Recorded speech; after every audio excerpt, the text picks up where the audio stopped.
Hello and welcome everyone to Cryptocurrents. I'm John Boitnott, your host for the show today, and I'm joined by Han Jin of Bluwhale, who has a company that we're going to learn all about today. How are you doing, Han? Doing great. Thanks, John, for having me.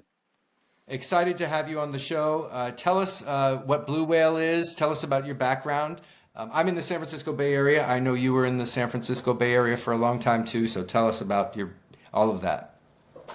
Yeah, I ended up in the Bay Area 15 years ago. Went to Berkeley, did operations research and industrial engineering. At the time, I was actually specializing on writing neural networks for prediction models. That means telling you how people and audience is going to make decisions, what they're going to purchase. Was a good time. Ended up in the Bay Area working for a Fortune 500 company and then founding two companies before this one.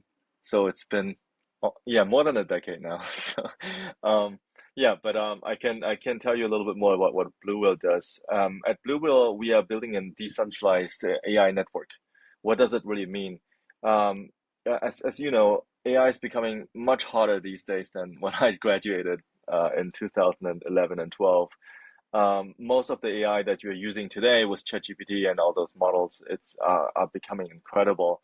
The underlying infrastructure or the underlying kind of like power of data that powers that kind of like LLM and to give you the right responses, still belong to the top 2% of the world. The Metas, the Googles, the like Open AIs of the world. And when you input any of your data, that actually goes directly to their storage and database.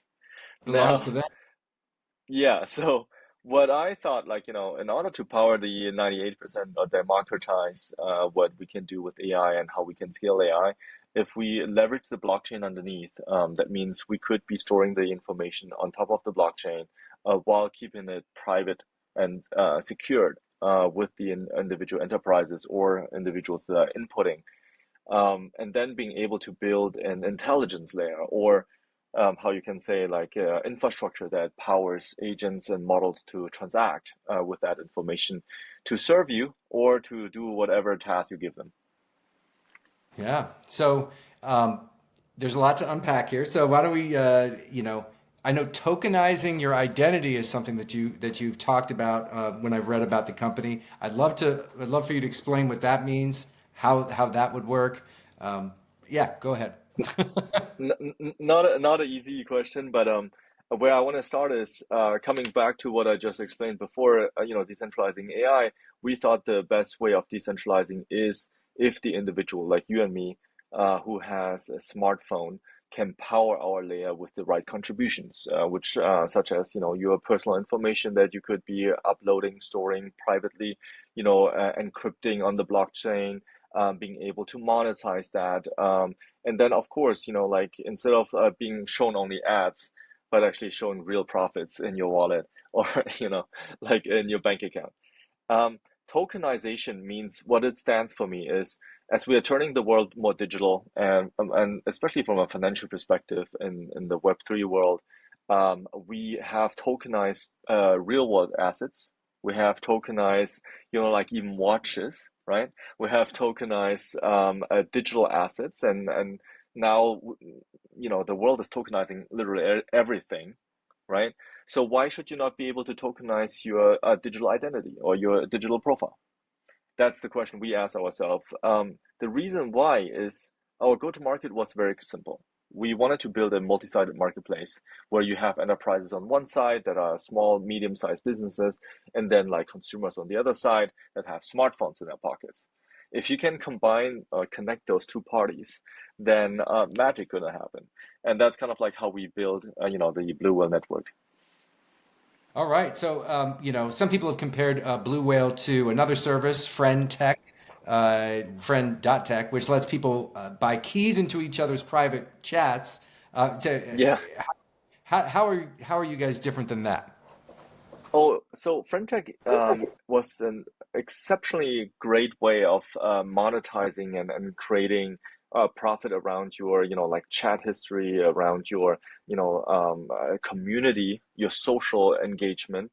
But the problem was it was primarily just one-sided. That means it served the consumers, the consumers, kind of like interacted with the consumers, and the biggest problem about that is I just don't believe it's a sustainable model from a revenue perspective, from a kind of like a financial liquidity perspective, because what you are relying on if you're building a one-sided marketplace is that you are relying that everybody's pocket is going to be unlimited, being able to spend and be participating in this ecosystem.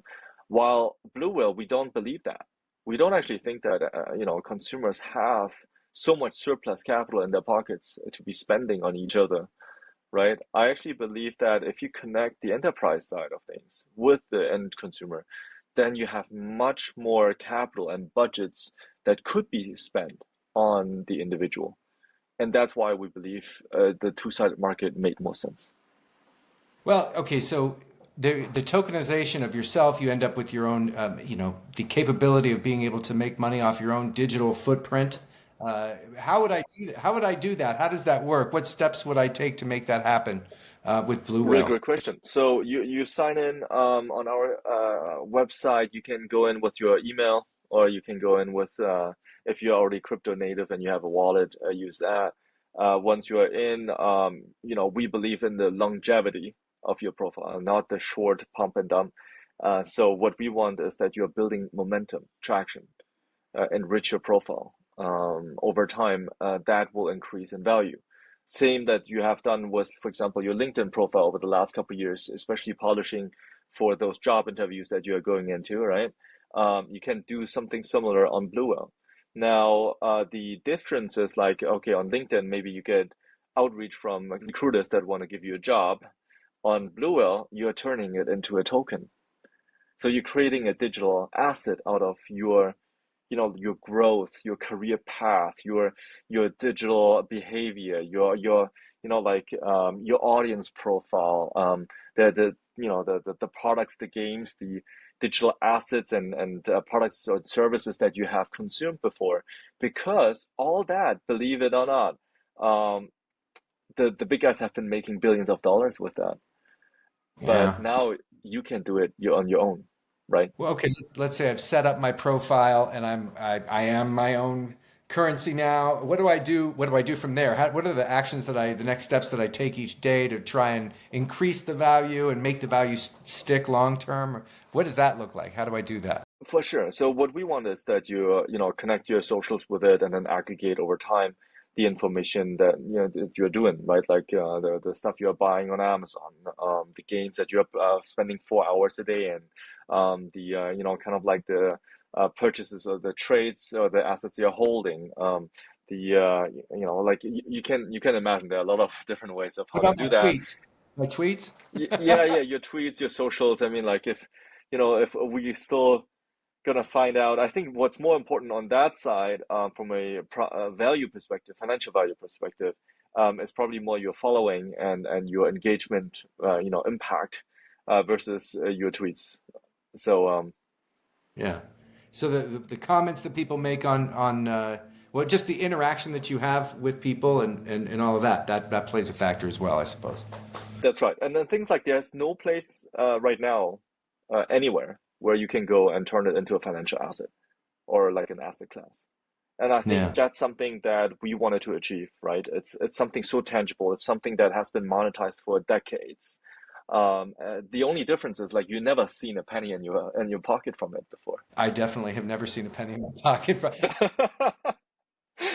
Like you kind of explained, there's some people who will notice that what you do on LinkedIn and possibly get a hold of you, and that ends up becoming, a client or something along those lines, or maybe you find a job with their elaborate interviews But I over mean, there. like I've seen similar solutions in Web 2 before too, where they are like very young athletes. I don't know what the platform was called back in the days, but they were very young tennis players, athletes that needed to raise some capital to buy rackets and sponsor their career path, and then you kind of I don't you invest in them, Yeah. right, Yeah. on that platform.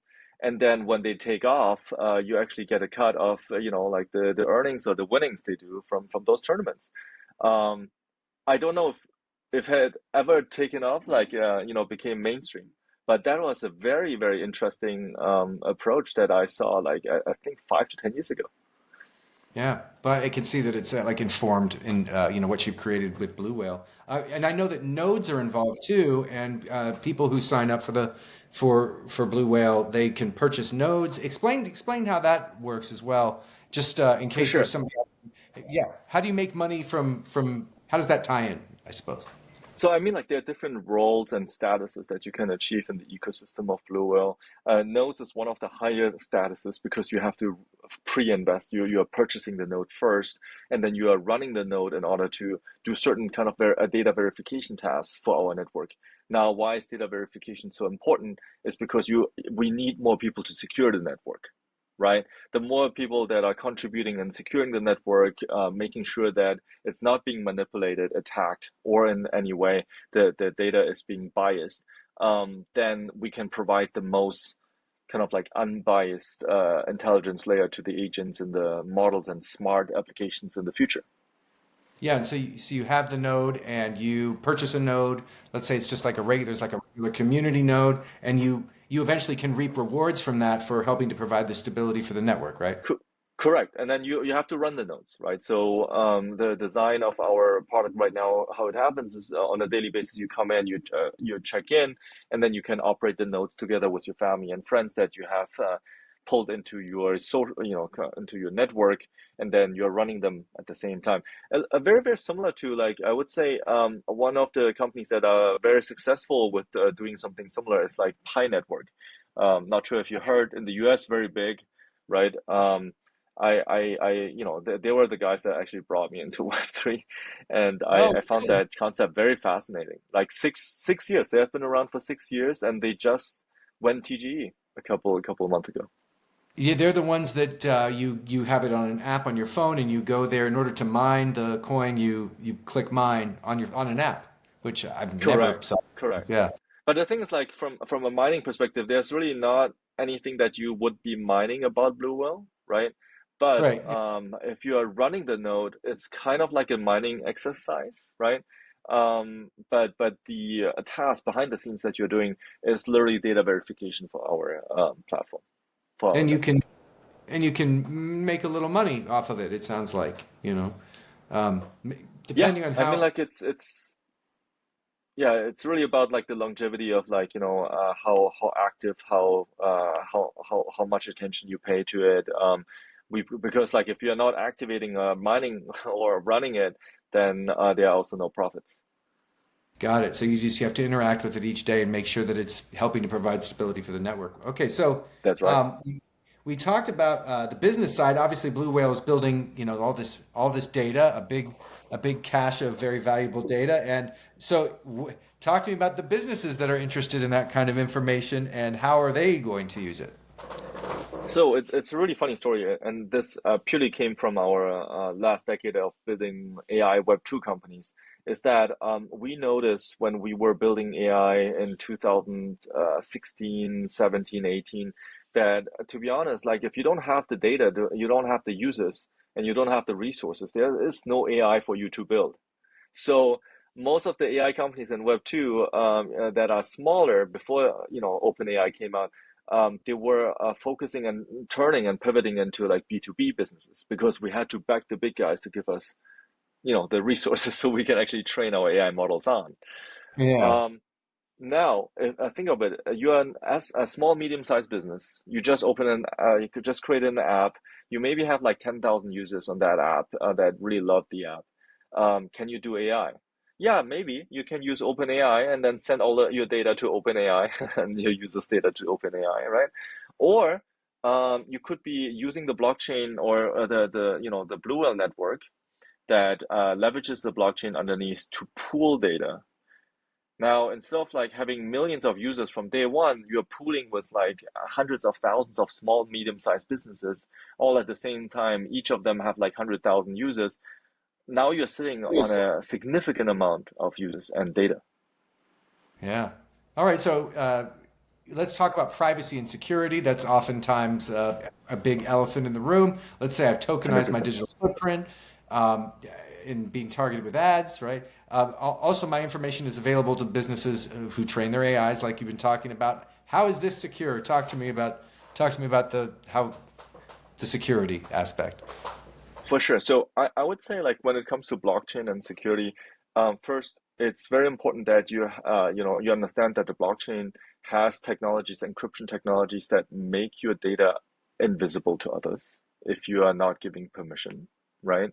There are technologies like zero knowledge proof, where like systems have access to it, can train on it, but nobody else sees any of that information. So it's not leaking, it's not like being shared, right?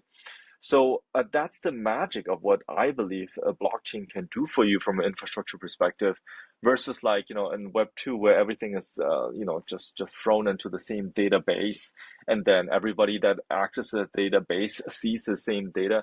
That kind of problem we no longer face, and so decentralizing the data layer is one of the biggest breakthroughs that's actually a blockchain can do for you. Nice. Yeah, I'd be interested to hear where where you feel the space will be in a year or two. Giving people the ability to create a token out of themselves and their actions online. And where would you like to see it be in a couple of years, or even 5 years down the line? I know that's far down the line, but I'd love to hear For what you sure. put with that. Yeah. So the reason we went this route is that we noticed a lot of different trends happening these 2 years. Like with celebrities creating tokens, like Kanye West creating their own token, right?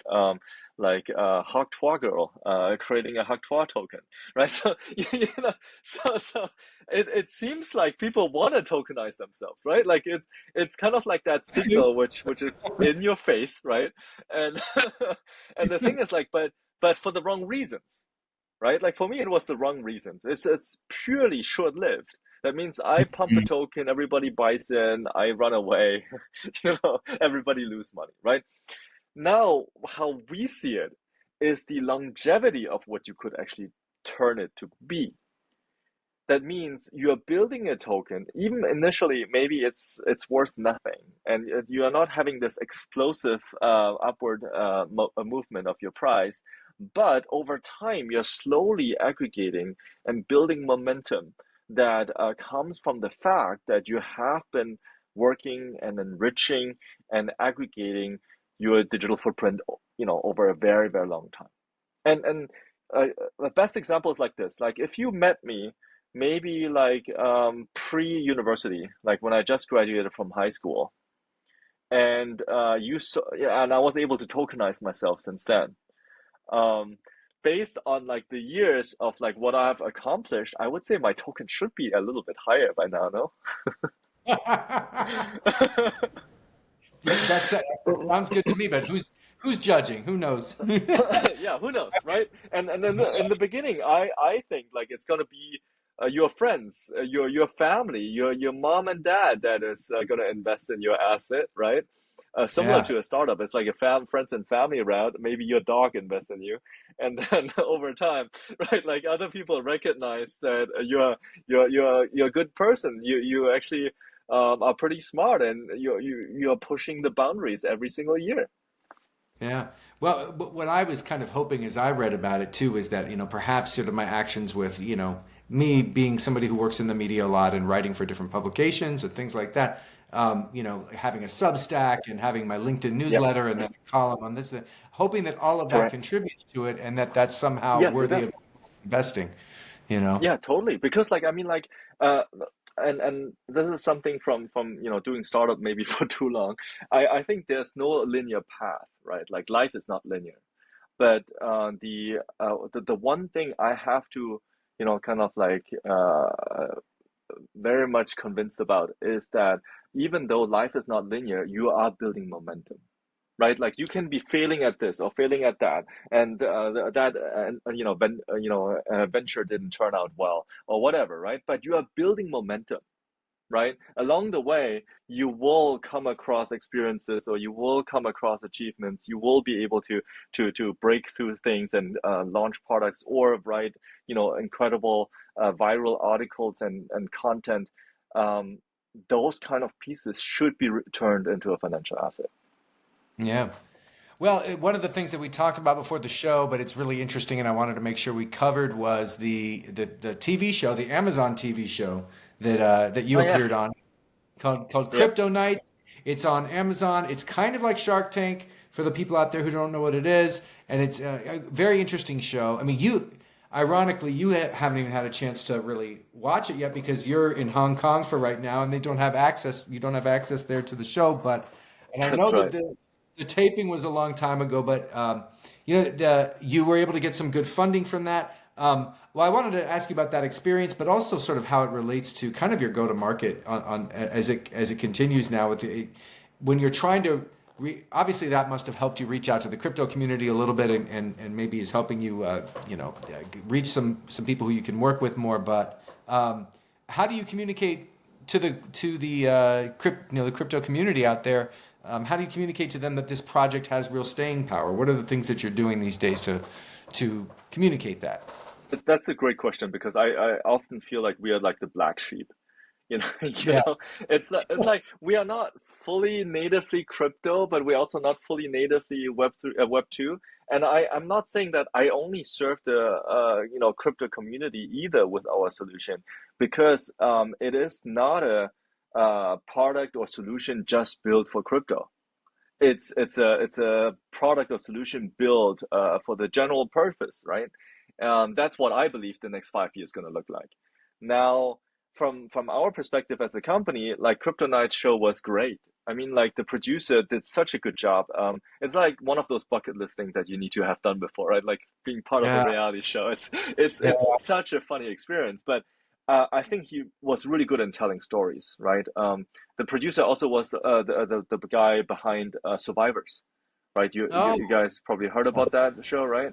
Yeah. Pretty famous as well. And I Hmm. thought like, hey, finally for the first time, there is an opportunity to kind of like showcase a crypto product, quote unquote, like two people, like two normies, to the guys that don't want to deal with all the technology.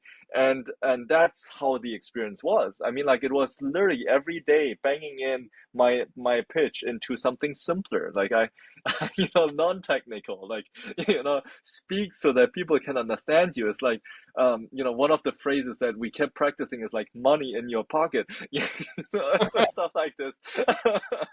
but but yeah, that's kind of like the experience of being part of a reality show, I guess. Mm. You did it well. One of the things that I saw was that you did a great job, and you actually got all five of the sharks. I guess they called them knights on the show. You got all five of them to invest in you, and that since that was about 6 9 months ago, I wanted to know how that was going with these knights, and also how did you? Speaking of your pitch, pitching is hard. I mean, so many people can't even do pitching, but I was watching you pitch, and you were just boom, boom, boom. You just knew what you were doing, and what is some advice? How is it going with the Knights? And then how did you get so good at pitching? Talk to me. Okay. No, that's a really good good question, because I have to be completely frank. Like when I went into the show, I thought everything is going to be staged. I thought they're Yeah. gonna tell me what to say, and I'm just gonna cut that scene and then just put it in there, right? Like, so I wasn't prepared at all, because I went in and then I was in the waiting room and I was talking to some of the other startups, and some of the startups had like 60 pages that they were memorizing and looking over and rehearsing over and over again, which made me very, very stressed, because I had like, I think I wrote down 5 bullet points. I said like the rest they're gonna stage it, right? So 5 bullet points, memorize those, talk to those 5 bullet points, we are good, right? So Yeah. yeah, it and also like pitching on stage in a reality show is so much different than pitching like like in front of a VC one to one, or even like at a conference on a stage, because um, all the cameras on you. The lights are shining in your face, and the knights are sitting there watching you. It's quite scary. Yeah, like I had to kind of like hold my left leg from shaking because it was that stressful. Wow. But I think like once I turn on, like once I started pitching and just focusing on the bullet points I had, the five, it starts flowing, right? And I think that's, like if I would give one advice, is like, if you can shut down like everything, your entire surrounding, and just focus on the main points that you are trying to get across, you're gonna do okay. And then, Yeah. like, of course, the nights are great. I mean, we filmed, my pitch was about, I don't know, 10 minutes, 5 minutes, I don't remember. But Mm, we filmed 2 hours. The nights were fighting for another 1 hour and a half. really? That was like behind the scenes, fighting for the deal. I mean, right? So, Uh, and then they cut it all down into like a very short. concise couple of minutes and make it very, exciting and dramatic. Well, they did a good job with that. I remember watching you pitch, and I thought to myself, well, he must have a lot of experience pitching because he was just you went into your mode and you just delivered the pitch. And I think it really underscores the point for the entrepreneurs out there. You've got to practice your pitch. You've got to know your pitch. You got to know it backwards and forwards. So when the time comes, Yes. you deliver it. 100%. And you need to be able to like pitch while sleeping, right? Like if someone wakes you up at 2 a.m., you should be able to deliver your pitch. But the thing is, like, also I think, when it comes to pitching and communication and being on stage, one of the most important thing is like you need to what is it called it in when actors, like in movies, right? Oh, It's called in character. In yeah, character, yeah. you need to believe it. You need to Mm, you need to really live it, right?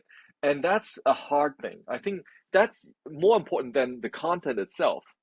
But if you believe it, like in your head, you truly believe what you're saying and what you're pitching, it makes a huge difference, right? yeah. And I think that's how actors do and convince us that they are sad in a movie, for example.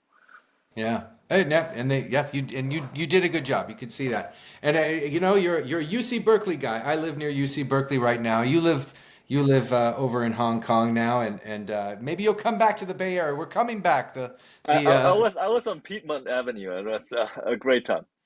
Yeah, Piedmont Avenue is absolutely beautiful, and I'm only like 10 minutes south of there. So, but all right. So you've come a long way from UC Berkeley, and you're doing the school proud, and that's great. So Han from Blue Whale, tell everyone how just give them the how can they go find Blue Whale? What would one final sort of pitch, I guess, for Blue Whale for everyone watching.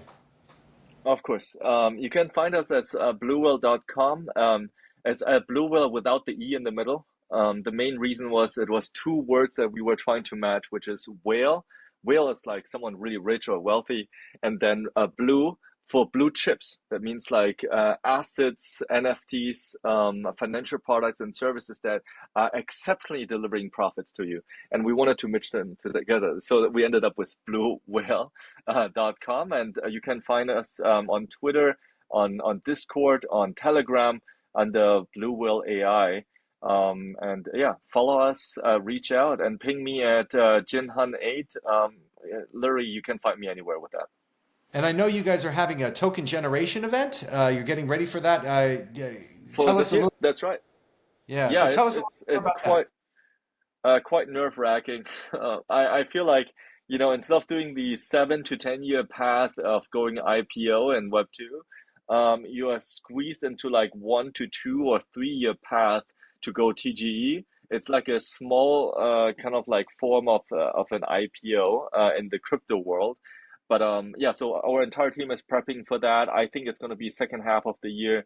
We are doing everything we can to, not just build the right attraction, build the right visibility, but also like our platform has grown to more than 3.2 million users since then, reaching now a point where we feel like, for the TG, when we actually launch a token, there might be some interest actually from real people that might want to buy it or not. Yeah.